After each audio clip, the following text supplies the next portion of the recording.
Salam sejahtera, saya Jayaraj Analaki Tawam tu, nombor matriks 282940. Kod khusus SCCA 1023, Teori Komunikasi. Tugasan individu saya, Teori Penembusan Sosial.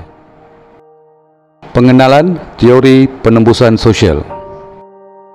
Teori penembusan sosial juga dikenali sebagai teori bawang, telah dirumuskan oleh ahli Irwin Altman dan Dalmas Taylor tahun 1973. Teori ini memudahkan bagaimana sesebuah hubungan antara dua pihak atau lebih terjalin. Teori ini merupakan satu proses menjalin hubungan intim yang lebih mendalam dengan individu lain melalui proses pendedahan diri secara bersama. Teori penembusan sosial juga menerangkan keakraban yang terjadi di dalam sesebuah hubungan akan terjadi jika komunikasi pada mulanya tidak terlalu akrab dan sedikit demi sedikit memasuki fasa demi fasa hingga menyentuh hal keseluruhan peribadi. Teori penembusan sosial menggunakan bawang sebagai model untuk menerangkan struktur personaliti dalam. Lapisan luar bawang diibaratkan sebagai lapisan luar peribadi seseorang. Ianya merujuk pada susuk tubuh dan jantina seseorang. Manakala lapisan dalam bawang merujuk kepada tingkah laku atau separuh peribadi yang akan didedahkan kepada orang yang tertentu. Lapisan dalam teras merujuk kepada peribadi diri yang unik seperti emosi, dalaman dan rahsia tersembunyi. Peringkat perkembangan sesebuah perhubungan. Terdapat 5 peringkat dalam sesebuah perhubungan, di mana peringkat pertama adalah orientasi, iaitu peringkat berbual kosong, pendedahan maklumat am, contoh nama, agama dan asal. Peringkat kedua adalah eksplorasi efektif, iaitu perkongsian mengenai diri sendiri, pendedahan yang lebih mendalam, contoh latar belakang keluarga. Manakala peringkat ketiga adalah efektif, iaitu peringkat komunikasi secara spontan dan pendedahan mengenai privasi seseorang individu. Manakala peringkat keempat adalah stabil, iaitu peringkat keterbukaan, berkongsi pendedahan mengenai diri menjadi lebih terbuka, contoh emosi, perasaan, keburukan diri. Dan terakhir, peringkat kelima adalah dipenetrasi, iaitu peringkat kebaikan tembusan. Salah satu atau kedua-dua pihak sedar bahawa pendedahan diri telah melebihi dari yang sepatutnya, contoh penceraian. Sumbangan teori penembusan sosial dalam bidang komunikasi.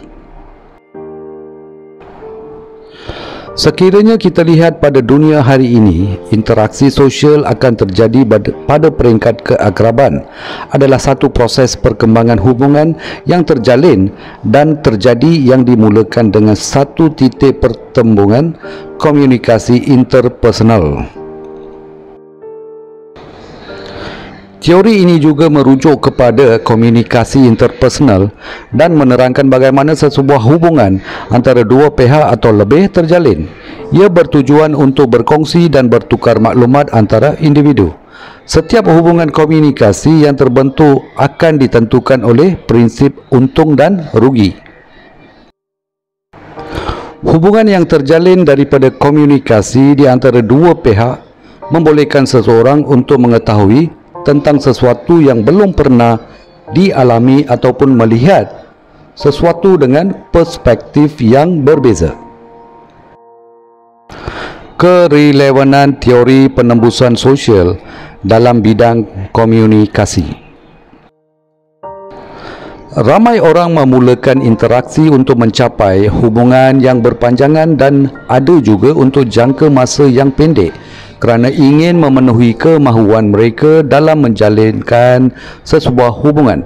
Perkembangan setiap hubungan melalui masa yang bersistematik, iaitu fasa perhubungan dan corak hubungan dapat diramalkan. Ramai orang semakin bersifat lebih berhati-hati dan sensitif di dalam perhubungan interpersonal mereka.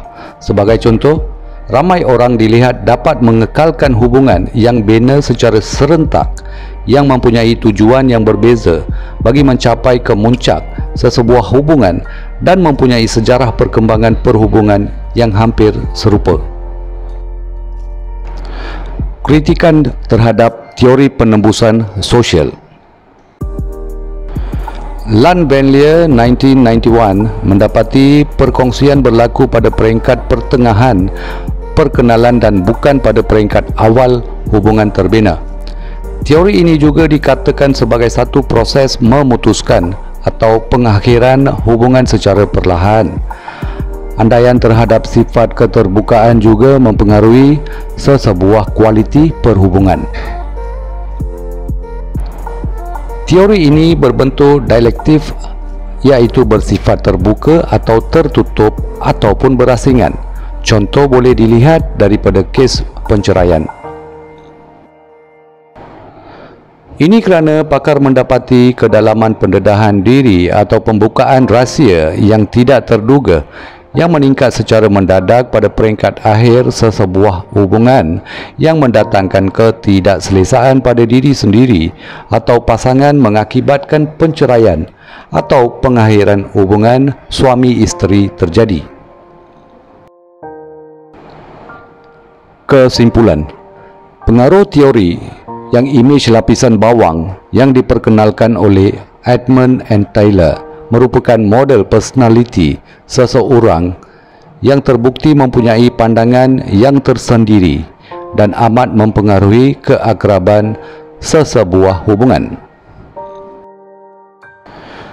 Teori ini mencadangkan hubungan akan menjadi lebih erat dari masa ke semasa jika terdapat pendedahan maklumat diri dan peribadi dikongsikan bersama.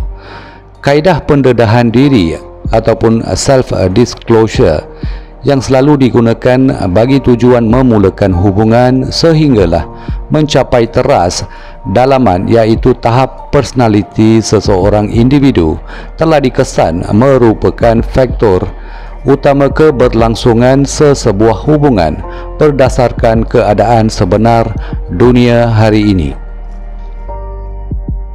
Sekian, terima kasih.